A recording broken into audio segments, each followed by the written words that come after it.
Hello friends, tally prime की इस series में आपका स्वागत है। पिछले सेशन में हमने देखा किस प्रकार से हमने सॉफ्टवेयर डाउनलोड किया। आइए इस सेशन में समझते हैं इस सॉफ्टवेयर को इंस्टॉल कैसे करेंगे। तो मेरे पास ये स्क्रीन पहले से अवेलेबल है जहाँ पे मेरे पास ये सॉफ्टवेयर डाउनलोड हो चुका है, या आपके पास अगर फोल्डर है तो आप यहाँ से फोल्डर पर जाके भी उसे इंस्टॉल कर सकते हैं। मेरे पास पहले से सेटअप डाउनलोडेड है।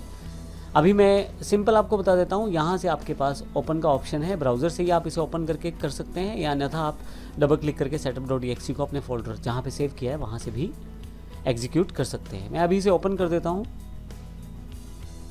यहाँ नीचे की तरफ देखें एक ब्लिंकिंग आइकॉन है, मैं इसे क्लिक करके ओपन कर लेता हूँ तो मेरे पास यहाँ पे आ गया है।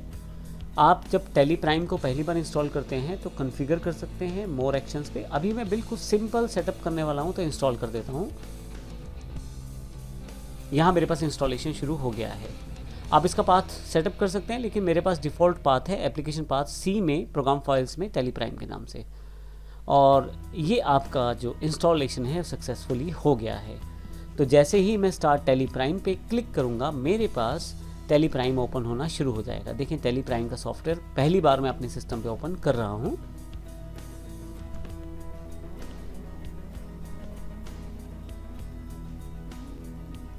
तो मेरे पास टैली प्राइम का इंटरफेस ओपन हो गया है।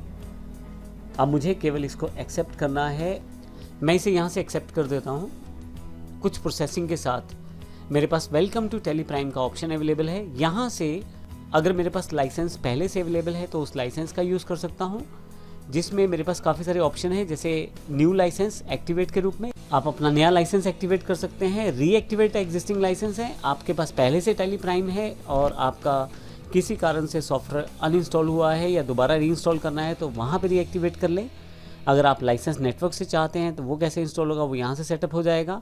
लेकिन मेरा जो मोटो है वो try it for free, educational version मुझे यूज़ करना है और आप भी इसे बड़ी आसानी से यूज़ कर सकते हैं। एक इम्पॉर्टेंट बात, आप जब एजुकेशनल मोड को प्रयोग करते हैं तो पहली तारीख, दूसरी तारीख और जिस महीने की 31 तारीख होती है, यानी कि 1, 2 और 31 अगर उस महीने में है तो आप 3 डेट्स पे एंट्री कर पाएंगे।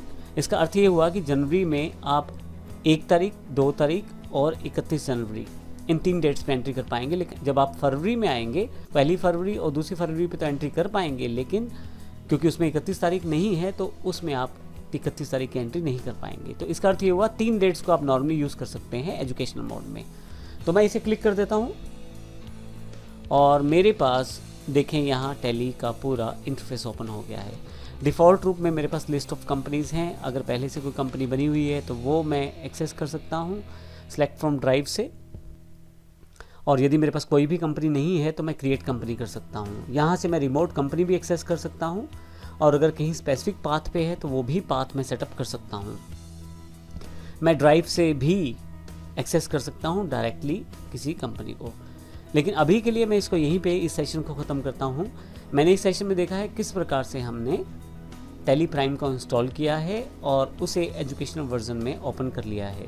मैं फिर से आपको एक बात बता देता हूँ कि टैली जब आप एजुकेशनल मोड में प्रयोग करेंगे किसी भी वर्जन में, अभी टैली प्राइम में भी बिल्कुल सेम है, उस आप फाइनेंशियल ईयर में एंट्रीज कर सकते हैं। लेकिन इम्पोर्टेंट बात यह है कि आप किसी भी महीने की पहली, दूसरी और अगर उस महीने में 31 तारीख आती है, इन 3 डेट्स पे ट्रांजैक्शंस को स्टोर कर सकते हैं। आप किसी और डेट को प्रयोग नहीं कर पाएंगे। यही एजुकेशनल मोड की लिमिटेशन है। अदरवाइज टैली जो है बिल्कुल सेम काम करता है कंप्लीट सॉफ्टवेयर की तरह, इन 3 डेट्स की लिमिटेशन के अलावा।